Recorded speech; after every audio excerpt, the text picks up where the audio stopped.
Hello అండి, నేను మీ శ్యామల. ఈరోజు మన ఎక్టీ కిచెన్లో ఇవాల్టి రెసిపీ వచ్చేసి రాయలసీమ స్పెషల్ ఉగ్గాని. ఉగ్గాని ఎలా తయారు చేసుకోవాలో తయారీ విధానం చూసేద్దామా.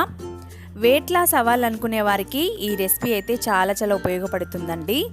ముందుగా స్టవ్ ఆన్ చేసుకొని స్టవ్ మీద ప్యాన్ పెట్టేసుకొని అందులోకి ఒక 1 టేబుల్ స్పూన్ వరకు ఆయిల్ వేసుకొని ఆయిల్ హీట్ అయ్యాక 1 టేబుల్ స్పూన్ జీలకర్ర, 1 టేబుల్ స్పూన్ ఆవాలను వేసుకోండి.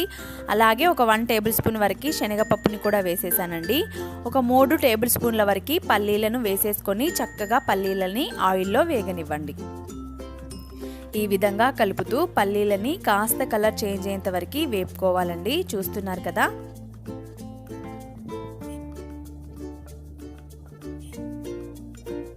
ఇలా పల్లీలు అనేవి వేపుకుంటే సరిపోతుంది. పల్లీలు వేగితేనే మనకి టేస్ట్ అనేది బాగుంటుందండి. ఆ తర్వాత 4-5 కట్ చేసుకున్న గ్రీన్ చిల్లీస్ని వేసేసుకొని ఆయిల్లో వేగనివ్వండి. ఇందులోనే ఉల్లిపాయ ముక్కలని కొద్దిగా యాడ్ చేసేసేయండి. టమాటోని కూడా యాడ్ చేసేసేయండి. అదొకటి తీసేసుకున్నాను. ఉల్లిపాయలు టమాటో ముక్కలు చక్కగా మగ్గిపోయేంత వరకు ఫ్రై చేసుకోవాలి. చూస్తున్నారు కదా. ఈ విధంగా దగ్గర పడ్డాక ఇప్పుడు అందులోకి ఒక 1/2 టేబుల్ స్పూన్ వరకు పసుపుని వేసేసుకొని మొత్తం అంతా కలిపేసుకోండి. ఆ తర్వాత రుచికి సరిపడా సాల్ట్ని వేసేసుకోండి. సాల్ట్ని చూసుకొని వేసుకోండి.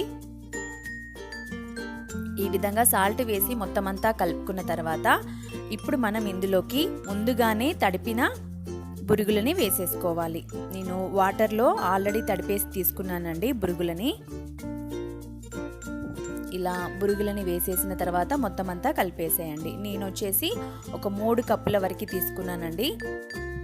ఒక 3 నిమిషాల పాటు వాటర్లో తడిపేసి వాటర్ వంపేసి తీసేసుకున్నాను. ఆ తర్వాత మొత్తం అంతా కలుపుకున్న తర్వాత ముందుగానే కట్ చేసి పెట్టుకున్న కొత్తిమీరని వేసేసుకొని ఒక 1 మినిట్ పాటు చక్కగా కలిపేస్తే చూడండి టేస్టీ రాయలసీమ స్పెషల్ ఉగ్గాని అయితే రెడీ అయిపోయిందండి. చాలా టేస్టీగా ఉంటుంది. వెయిట్ లాస్ అవ్వాలనుకునే వారికి ఇది చాలా ఉపయోగపడుతుందండి. అలాగే ఈ రెసిపీని బ్రేక్ఫాస్ట్గా కానీ లేదంటే ఈవినింగ్ స్నాక్ లాగా కూడా తీసేసుకోవచ్చండి. పిల్లలకి కూడా నచ్చుతుంది. ఇంకెందుకు ఆలస్యం, మీరు కూడా ఒకసారి ట్రై చేసి మీకు ఎలా కుదిరిందో కామెంట్ సెక్షన్లో కామెంట్ చేయండి. చాలా సింపుల్గా ప్రిపేర్ చేసేసుకోవచ్చండి.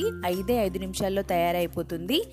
ఈ రెసిపీ కనుక మీకు నచ్చినట్లయితే ప్లీజ్ లైక్ చేయండి. అలాగే మీ ఫ్రెండ్స్కి షేర్ చేయండి. మరిన్ని వీడియోల కోసం మన ఛానల్ని సబ్స్క్రైబ్ చేసేసుకోండి. Thank you for watching.